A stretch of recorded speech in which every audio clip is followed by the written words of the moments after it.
here with Paul O'Brien, who's an entrepreneurial success story, creating a whole new category of divination software, as well as the world's largest astrology and divination e-commerce business.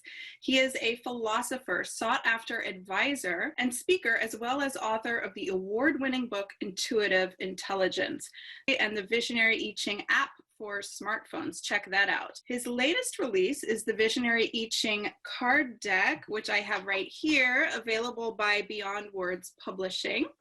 Executive Director of the Divination Foundation for over 30 years, Paul has hosted Pathways Radio in Portland, Oregon, an interview program focused on personal and cultural transformation, now podcast at divination.com and via iTunes.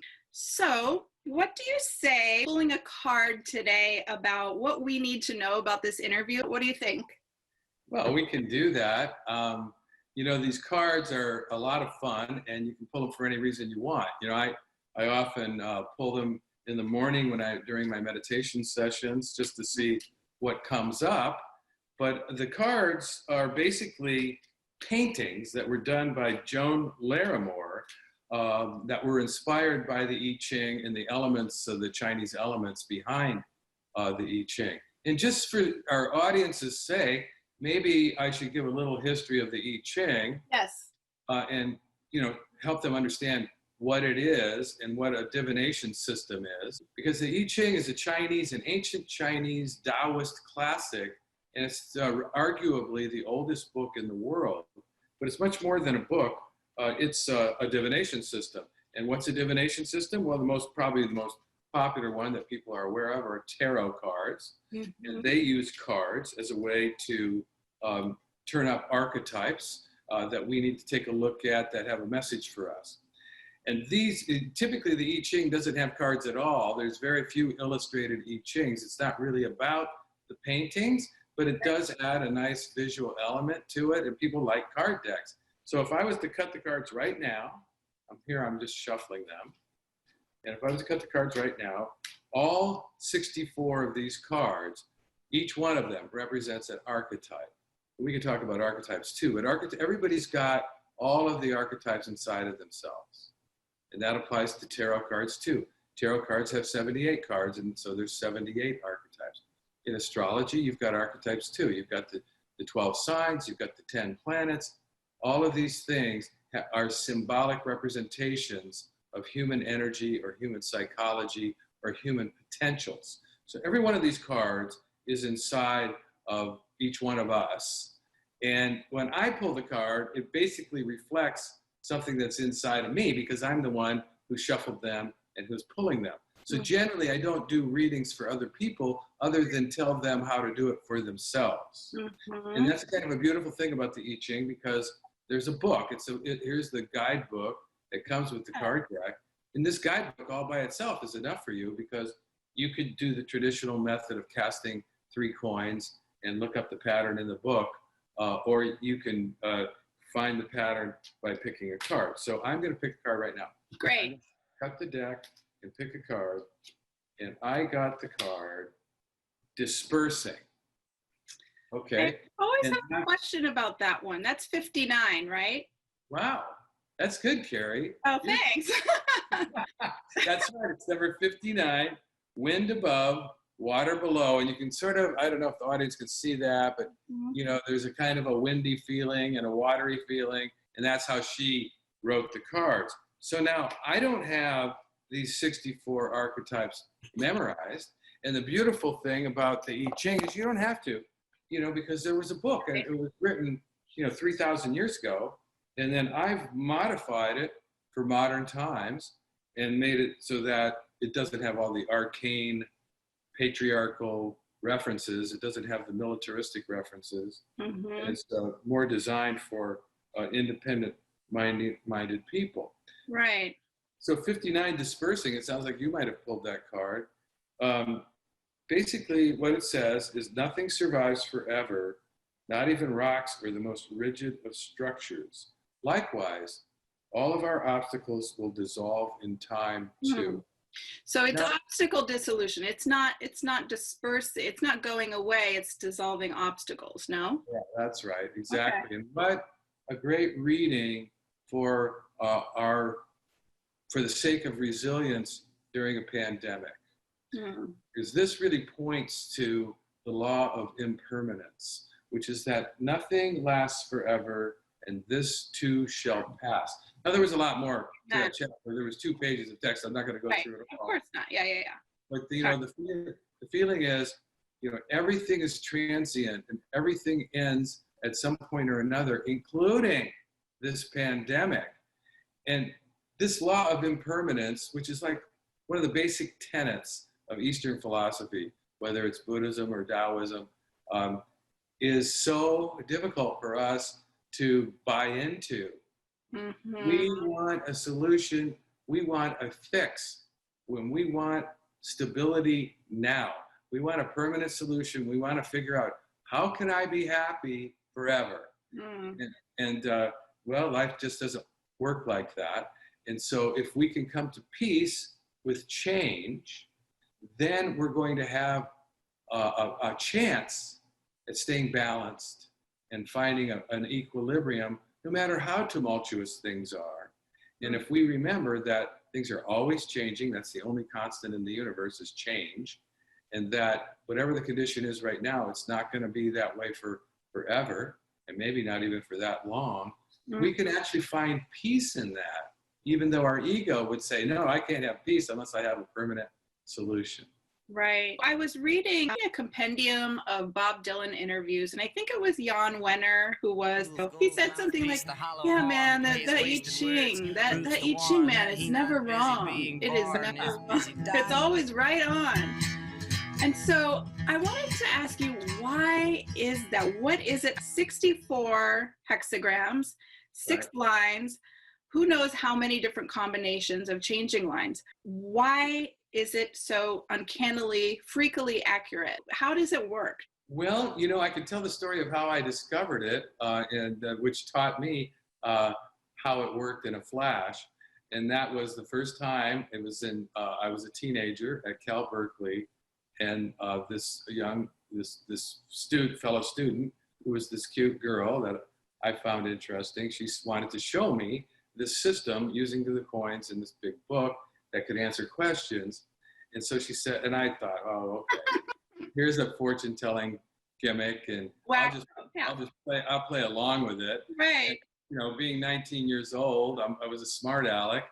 And I back then, like a lot of teenage boys, I thought being a smart aleck was cool, and that's the way to get the girls. And so I'm making fun of the whole thing. She says, write something down, write a question down. And so I just wrote something down. It didn't mean anything to me. I'm just kind of playing along, and I'm being, just trying to be funny.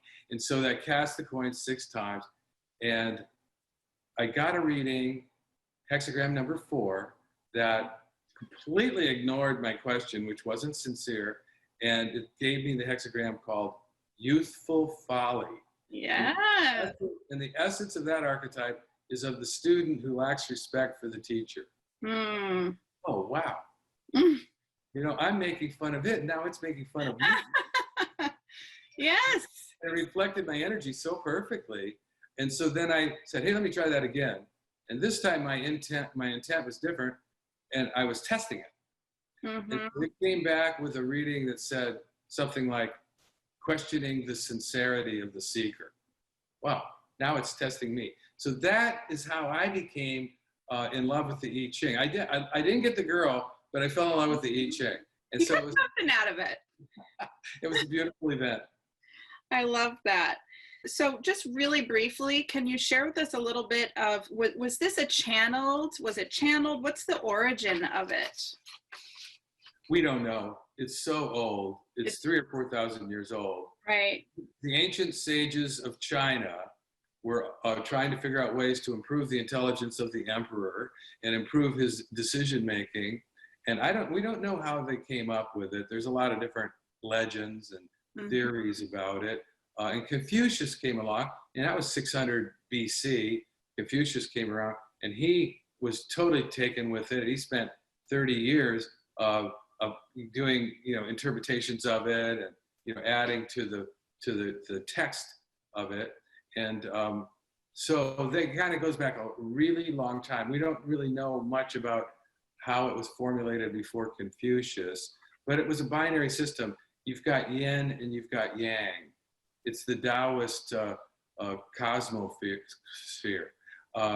Yin and yang, light and dark, up and down, masculine, feminine, strong and yielding.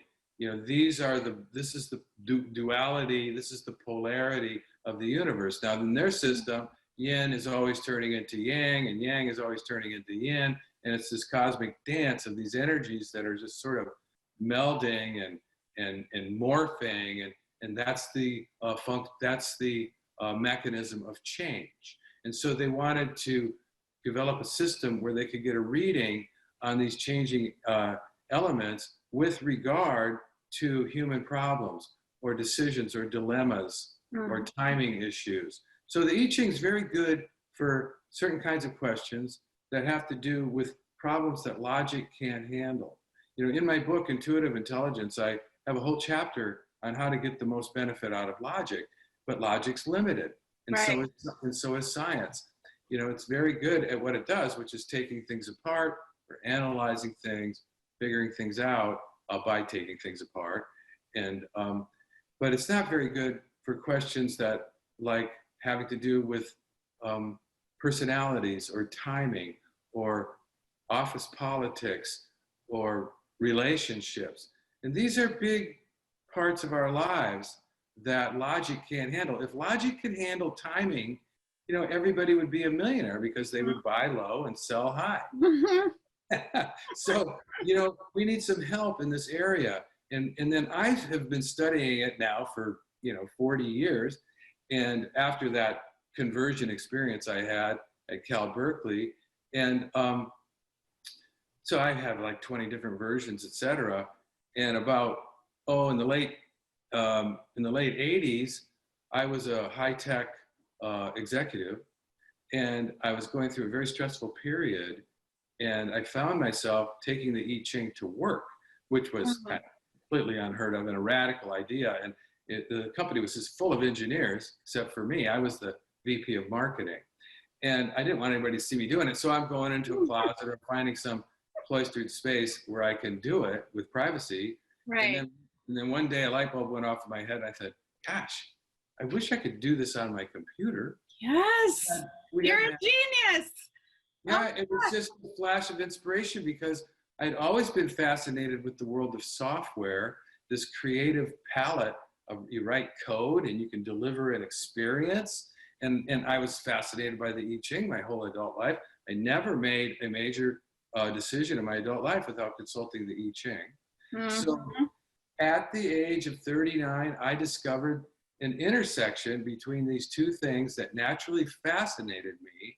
Multimedia software, or there was no multimedia in '89, there were no CD-ROMs, but we had, back then, multimedia was a slideshow and a tape recorder. And, but in any case, I had a vision that someday we're gonna have, and so I actually took my life savings, hired a programmer and an artist outside the company, because the company could care less, and I moonlighted and I developed what turned out to be the world's first divination software. I love it. Did you, during this whole trajectory, when you were kind of morphing into a new identity, were you also relying on the I Ching for guidance and assistance? I mean, do you use it in your daily life? Actually, it's a funny question because it was the I Ching that prompted me to become an entrepreneur and to make a software version of itself. Because of course I consulted the I Ching about this idea. Right. And I got hexagram number 16, which is enthusiasm. And it had some changing lines that turned into breakthrough. And I thought, God, it doesn't get any more clear than that. And I mean, this was the most illogical, foolhardy business decision ever, to take my life savings. I was a single father also, so I had, you know, some responsibilities. But I didn't have a wife. If I'd had a wife, I would have never been able to do this. Wouldn't have happened, yeah. She would never allowed it. But I threw caution to the wind, and I said, you know, I got to do this. And I basically, my book, The Intuitive Intelligence, tells the whole story, which in summary, is the story, the backstory is the story of a man who left money for meaning. Yeah, there it is. Hmm. So I left a high-paying executive job to become a bootstrap entrepreneur because I wanted to do something that was meaningful to me, based on things that naturally fascinated me. And so I talk in the book about how people can do that, how they can discover what is their natural fascinations and how can they maybe find an intersection between two of them and reinvent themselves. But I never had an intention to be an entrepreneur, and I never thought it was going to lead to a lot of money. Never did I think it was going to evolve into becoming a tarot website, and then it became, we did all the horoscopes for AOL and Yahoo. It just kind of kept going. I hear this so many times. People start out on a career trajectory, and it always seems like the one that happened by accident or the second one. So if there are any of our listeners, what advice do you have? The whole book is about intuitive intelligence. The subtitle is Make Life-Changing Decisions with Perfect Timing. And so in the book, we talk about self-discovery and self-knowledge, and how do you discover what is naturally fascinating to you, what's going to fulfill you, and then how do you make the decision? And then you create a vision, and then you have to execute on that vision by taking some risks. Those are the visionary decisions, I call them, which other people might not appreciate or might not buy into or might think you're crazy. Like if I would have taken my little business idea on Shark Tank, they would have eaten me alive. I mean, it made no sense at all. It was the dumbest decision from a business point of view. I Ching software in 1989 for the Macintosh, which had like 5% of the market at most. I mean, this is like the dumbest idea ever. But I basically consoled myself with the thought, well, it's a labor of love. I have to do this. It's an intersection between two things that fascinate me so much. I just want to see if it'll work. It was sort of like experimental, of course. But and I thought, well, I'm a marketing person, so if anybody can sell this, maybe it's going to be me. And I also had very modest goals. I wasn't trying to make a lot of money. I was leaving a very high-paying position, and I just wanted to make a living doing something meaningful. And I called that vision creative freedom. My concept of creative freedom was so modest, it was so humble. I just wanted to make a living doing something that I cared about. And never did I imagine that it would turn into a $10 million company, that I would sell for a multiple of that. Never even occurred to me. I had no exit strategy. But after I worked hard for sure. Yeah. And I went for 13 years without paying myself half the time. But I kept my mortgage together, and I kept my people paid. I gave everybody health insurance. So I just persevered. And that reminds me of one of the most common expressions in the I Ching, which is perseverance furthers. Oh, yes. Yes. I wasted a little bit more time than I would care to admit in my early 20s on your website doing Tarot.com. Yes. We had 10 million registered users. It really grew. It was amazing. Yeah, it was an explosion. So what was the breakthrough moment for you? A breakthrough in terms of success? Yeah. Oh no, 13 years. Wow. See? Okay. Yeah. I barely kept it together for 13 years. The company actually went bankrupt once. In the early 90s, before CD-ROMs came around. And then when CD-ROMs came around in the late 90s, I made a CD-ROM version of Synchronicity, which was my first I Ching software, which was on multiple floppy disks. You'd have to load them in and get all the art in and everything. It was a very cumbersome process. But then we made a CD-ROM, and then we made a tarot CD-ROM because on my podcast, I had interviewed a tarot expert, and she said, "What do you do?" And I go, "Well, I've got this quirky little software company." "Oh, yeah? What does it do?" I Ching software. She goes, "Oh, wow, that's fascinating. Why don't you do tarot software?" And I go, "Oh, well, I don't really know that much about the archetypes of tarot. I know it operates the same way. It's the synchronicity principle. and a set of archetypes. And she was an expert. She wasn't just a reader. Right, So I said, right. okay, well, let's team up. And we made this fabulous tarot CD-ROM. And then when the end of the 90s, the internet came on board, and I found that we were getting a lot of traffic that wasn't really buying the CD-ROMs, but they were looking at the free sample online, and it was like getting viral. And I thought, oh my God, we're in the internet business, whether we want to or not. I mean, we were doing e-commerce for CD-ROMs, but it was barely making a profit. And so then I said, well, you know what? We're just going to turn this into a website. And I didn't have enough money to do that, but I went out and I got an SBA loan, and I don't know how I ever did that. You know, this is the thing, Carrie, when you're doing the thing you're meant to do, things come your way. Like the domain name tarot.com came my way. And some guy calls me up and goes, I've got the domain name tarot.com. Would you like to buy it? I go, oh my God. Yeah, sure. I don't know if I can afford it.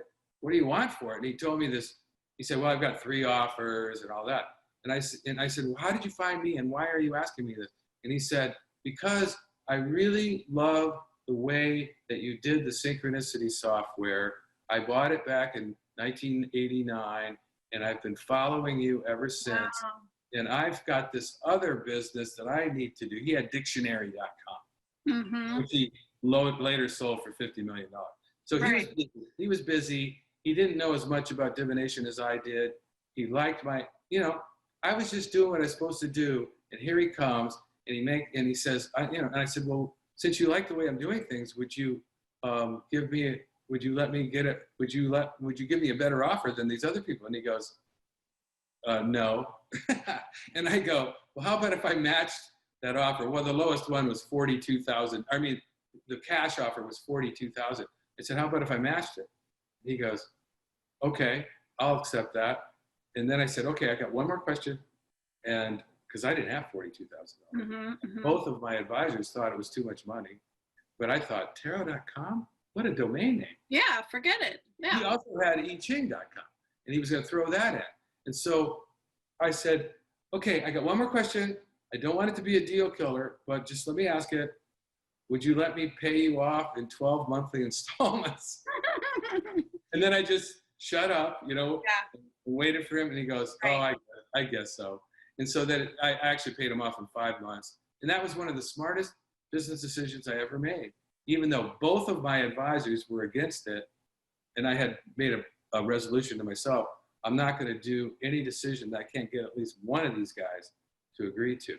Because they were both engineers and they were software millionaires and they were not yes men. Right. In fact, they said no all the time. And I got a chapter in the book on that too, about how to be receptive to good advice. And you're probably not going to get good advice from friends and family. So, I'm sorry. I think it's what was occurring to me as you were telling your story was kind of the common thread throughout your story is you've always kept your own counsel, right? With the help of the I Ching. Yes. However, when you say what was the saying? Be receptive to other people's advice, but at the end of the day, it's your own gut. Right, and I talk about that in the book too. It's how each of us is the CEO of our own life. I don't care if you're working in a major corporation. From my point of view, you're working for yourself. Okay, so you've made a deal, you're accommodating an employer, and they're accommodating you with pay and benefits, etc. But you're still working for yourself. And so it's up to you to go for promotion. It's up to you to go for a raise. It's up to you to go somewhere else if that's a better option for you. And in our world, you have the freedom to do that. So you're always working for yourself, and that's our ultimate responsibility, is to make our own executive decisions. And that is the most powerful skill that we have as human beings. And I write about that in the book, about how decision-making is the royal skill, and it's also harder than ever because we're being bombarded with all kinds of propaganda, et cetera. Yes, decisions. So I worked on the trading desk at Goldman Sachs for a few years in the early 2000s. And you know how you hear something, like you hear someone's conversation and your ears perk up. You're like, that was big. So I heard a trader saying, I always teach my kids, it's not how intelligent you are, it's the decisions that you make. It's the Right. decisions you make. Can you talk a little bit about grandma's law, and how can we relate that to business advice? Well, grandma's law is basically that's what I called something I was trying to teach my son when he was a teenager and I was a single parent, which basically goes like this. Sure, you can have some ice cream as soon as you finish your green beans. Sure, you can go play with your friends as soon as you do your chores or get half of your homework done. So it's basically what my mother taught me. My mother was very strict, and I'm happy for it because she taught me delayed gratification. She taught me, and I learned that you're going to enjoy yourself a hell of a lot more if you're ahead of the curve with regard to your responsibilities, rather than putting play before work. And then the work is harder and you've got a tighter deadline. So all through school and all through my life, I've always been ahead of deadlines, and I'm so grateful for that because I've always done a better job as a result. And I've also enjoyed the leisure time that came afterwards that much more because I didn't have something hanging over my head. So that's grandma's law. And then I got another law in there called O'Brien's law. And this is about decision making. Oh, yeah. This one says strong feelings are not a criteria for good decision making. The stronger the feeling, the less reliable of criteria it is. So ride the wave, right? People don't understand that at all because intuition doesn't take the form of a strong feeling. It takes the form of a subtle feeling. It's a whisper. Yeah, that's right. And so if you think that because you feel so strongly about something, you've got to do it, you're going to make a lot of mistakes. Yeah, that's so funny because my next question was, what do you think is the biggest mistake you see entrepreneurs making today? Well, there's always a cost to the short-term gratification, right? Always a cost. Right. What else do you see?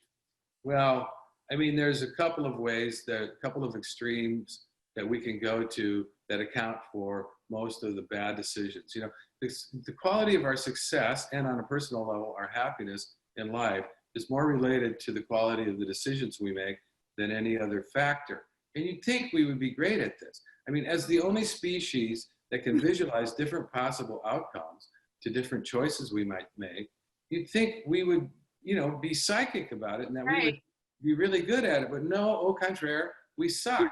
And it's either because we're too impulsive and emotional and impatient. That's the strong feelings coming in, the strong feelings of eagerness or greed. And then, or on the other hand, we're too rational and we're waiting for more information, and we wait for more information and we do more research and we procrastinate. And by the time we make a decision, the window of opportunity is halfway gone. So those are the two ways. So it's really hard to find that sweet. What is the sweet spot? Well, the sweet spot is all about timing and intuition. So learning how to access your intuition so that you make the right moves at the right time, that's not easy. That's an art. That's not a science. But it's something that we can learn if we cultivate our intuitive intelligence, which of course is the theme of. That's what this book is about. So if you practice the practices in the book, you will get your intuition will improve. And if your intuition improves even a little bit, the cumulative effect of your decision making is going to improve a lot. Right. It's basically a cumulative thing. The more you get used to experimenting with your intuition, the more that you learn to trust it, the easier it gets. So there's no formula. There's no way to turn it on all at once. It's a practice. So I wanted just to talk a little bit about your origin story, your upbringing. I'm always curious about people's parents. Like, were there any hints or influences? You started out in corporate in marketing, right? VP of marketing. What was your first start? Like, what did you want to be when you grew up, basically? Well, when I was a kid, I was very fortunate in a couple of ways. My parents, well, first of all, they put me in Catholic school. Now, there's a downside to that because I'm a Buddhist now, and I had to overcome a lot. But the education was good, and the high school was good. Now, they put me in a private Catholic high school, and my father told me, because there were 7 children in our family and I was the oldest, he said, you need to get a job after school and pay your own tuition. So I worked my way through high school. Wow. I was never given an allowance. And I worked my way through high school and I got a 4.0. And then I got all the scholarships that you can get in California, including National Merit and California State, et cetera, Bank of America, whatever. But I couldn't get any money from any of them because the state said my father made enough money that we didn't have financial need. Oh. So I'm working my way through college. And this was a tumultuous time, the Vietnam War and the draft and all that. And it was just crazy. And half the school was on strike most of the time. And I finally said, to hell with it. School is the slowest way to learn anything. And I dropped out and became a member of the counterculture. And meaning Haight Ashbury? Woodstock? Oh, that's right. Okay. Yeah, right. And communes. I lived in communes in Northern California. How interesting. I became a marijuana salesman. I hitchhiked up and down the West Coast a couple times. Wow. And I moved to Oregon. And now, back then, being a marijuana salesman was considered to be, delinquent behavior. Now we know I was just ahead of my time. Right. Now, I don't smoke marijuana anymore, but, I moved to Oregon and I got in trouble because I was in a house that got raided and I was tripping on LSD. I went to jail on LSD. Oh God. That's what you call a bad trip. And, and I got, they were good. I was in trouble, but this guy, I could have gone to prison. My crime was stimulating my central nervous system against the peace and dignity of the state of Oregon. Oh my goodness. I had hair down to here, I was kind of a wild guy. But I wasn't really doing anything wrong. I was saying, my argument was, what does the state of Oregon know about stimulating the central nervous system? What do you want me to do? Drink a 6-pack and have a Big Mac? So I was a little rebellious. Right. But somebody stuck up for me, and I had been trying to get this job in a computer center that my friend worked at. And in those days, the computer would take up this whole room and have huge mag tapes and maybe one little, and a card reader and one tiny little terminal. This was in the early 70s. My friend worked there, and I was just so fascinated. I was already fascinated with the I Ching, and now I was fascinated with software. Yeah. We would go there late at night, and we'd smoke a lot of pot, and we'd commandeer this $150,000 machine with this tiny screen, and we'd play a little game called Space War that had been developed at MIT that he had downloaded over ARPANET, which was the beginning of the internet. So I was right there. Amazing. Right? And so we'd play this game, and it was so much fun.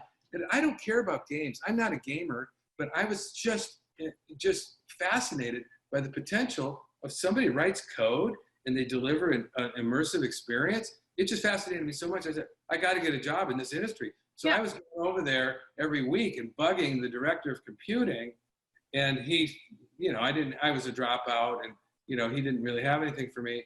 And then when I went to jail, my friend Jack told Dan, the director, he goes, hey, O'Brien really needs a job.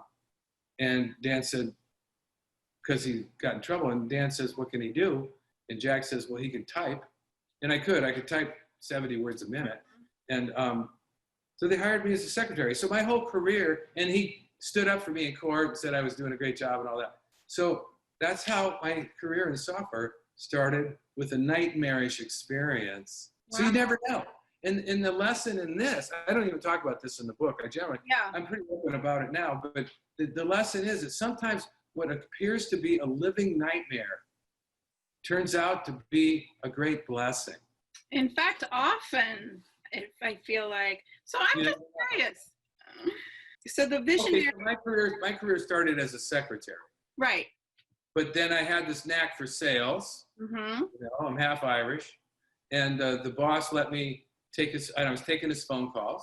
And before you know it, I was selling the software that my friend Jack was making, which was keeping the research center afloat. Right, right. So I got good. So that's how my career started. I started out as a secretary making $660 a month, typing documentation for software. And then I became a software sales specialist. And I just kind of just promoted myself. And 15 years later, I was a VP of marketing for a high-tech company. That's when I had the vision of creating, the multimedia version of the I Ching. So you just never know how things are going to go. Yeah, you just gotta follow your intuition, right? Exactly. So I'd love to know a little bit more about the visionary decision-making process you talk about in your book. If you could just explain a high level, are there steps in it? What is it exactly? Yeah, there are steps. It's not a rigid formula. And in the book, in the second part of the book, there's three parts to the book. And the second part is the how-to part. And so it all starts with processes of self-discovery and figuring out what fascinates you and cultivating a vision for yourself. Okay. So visionary decision-making is based on a vision that you have. And that vision is based on who you are and who, especially in terms of what fascinates you. Now, most people never give that a lot of thought. And by the time they go into their 30s and 40s, they just think, well, it's not relevant. You know, I've got to build something now, and but it's always relevant. And you might have a second career later on or whatever. So at some point, you have to get in touch with who you are in terms of what fascinates you. What are your values? What naturally interests you? What makes you curious? What do you want to learn? What risks are going to grow you? So that's the first part. And then you can use logic. And I have this chapter on logic, on how to analyze, you know, the options that are before you and rule out the ones that are just fantasies, because there's a difference between a vision and a fantasy. And and that's not always easy to tell, because wishful thinking is not going to get you anywhere. Right. It has to be in alignment with who you are and what naturally interests you. So we use this logical process to sort of like winnow down the options. And then there's a lot of processes in the book on how to stimulate the intuition and how to create space for the intuition. Without LSD, right? No, yeah, take a lot of paraphernalia required. You know, that can really help. You know, I'm a big advocate of psychedelics, and now they're becoming more legal. Right. But you know, I don't take heroic doses of psychedelics. But just for the record, I've probably taken LSD 80 times in my life, and I've taken psilocybin and ayahuasca, and you know, not with any frequency. Right. I'd like to chat with you about ayahuasca. I've also done a little dabbling, but I'm really curious about ayahuasca. It's another form of plant medicine. Right. Did you have any, I'm assuming it was done in a ceremony and it was guided, right? Yeah, that's right. Did you have any breakthroughs after that? Yes. Ayahuasca has changed my life. Wow. You know, ayahuasca, I highly recommend ayahuasca or for people when they're ready in a safe environment. Yeah, it's not a recreational thing. Right, right. But yeah, no, I had breakthrough. The thing of ayahuasca that really helped me, the things that I learned were of a personal nature. You know, I got in touch with how lonely I've been my entire life and never even knew it. You know, I'm an extrovert, I'm a very sociable person. And then I realized, and so I kind of had some inner child realizations and realized, oh my gosh, when I was a child, nobody cared what I wanted or what I felt or what I thought. You know, I was just like a stranger in a strange land. And I don't think that that's that uncommon, but it was a big breakthrough for me to realize that and realize, oh, you poor thing. You know, you know, it gave me a lot of self-compassion. It also it gave me a boost in the gratitude department. And so it was a heart-opening thing for me. It was more of a felt experience than a lot of mental realizations, although I did have a lot of I've done it 16 times, but I've gotten a lot out of it. I don't know if I'll ever do it again, but. Do you go in a specific place? Is it in Mexico? Is it in South America? No, I never did that. That's the reason I didn't. I was friends with Terrence McKenna. back in the 80s. I interviewed him in Hawaii once. He and I were both interested in the I Ching. And he used to just tout ayahuasca a lot. And I wanted to go to Peru and do it, but I never got around to it. I was a single parent. I was an entrepreneur. You know, I really, and also, did you go to Peru? I've never been, no. Yeah. So the idea of immersing myself in the Amazon for 10 days, you know, kind of scared me, really. And I thought, well, why do I have to do that? I have a lot of psychedelic experience in my background. Why can't I just find some tribe here in Oregon and do it in the rainforest? I don't care about the jungle per se, or the archetypes of the jungle. You know, nature is nature, you know. Yeah. And so and I was lucky to find a little tribe here in Oregon that does ceremony every couple months, and they let me in, and I did it with them. And then I segued from that to doing it in my house, and I would just have my guide, this friend of mine. I became friends with one of the guides, and I'd say, look, I'll give you $500, come and sit with me. Right. You know, and then I've done it a couple times completely on my own. But so I'm worried. I'm kind of afraid to do it. I really want to do it. I've heard wonderful things, but I'm also a little worried that there might be some trauma things that come up. Yeah, but you know, the bottom line is it only lasts for 4 or 5 hours. No matter what comes up, it's not going to kill you. Right. You're not going to jump off a building, I guarantee. Right. And you don't, you know, it can be, I mean, I've had white knuckle moments where I had, it just depends on where your metabolism is at the time. I've never thrown up. You know, a third of people throw up, but I've always had really, I don't know why, I've got a strong stomach. And, but I've had experiences where, oh my God, I was like on a roller coaster holding on for dear life. The hallucinations were incredible, but I always knew, and of course I know how to meditate. And so I would just do my mantra. Yeah, whenever there you go. I just do my mantra and I just wait it out because I know I'm going to come down. You know who's written a great book? I'm sure you know about Michael Pollan's book, right? Yeah. You know, How to Change Your Mind. Anybody who's interested in this stuff doesn't need to take my word for anything. Read that book. This guy did a great book. He had no experience going in. He was a completely objective journalist and wrote this book called How to Change Your Mind about ayahuasca, about LSD, about psilocybin, etc.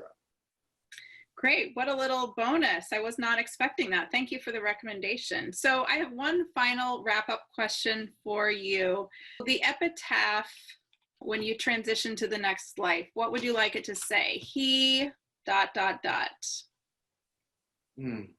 I maybe something like, he finally managed to open his heart and trust it. Beautiful.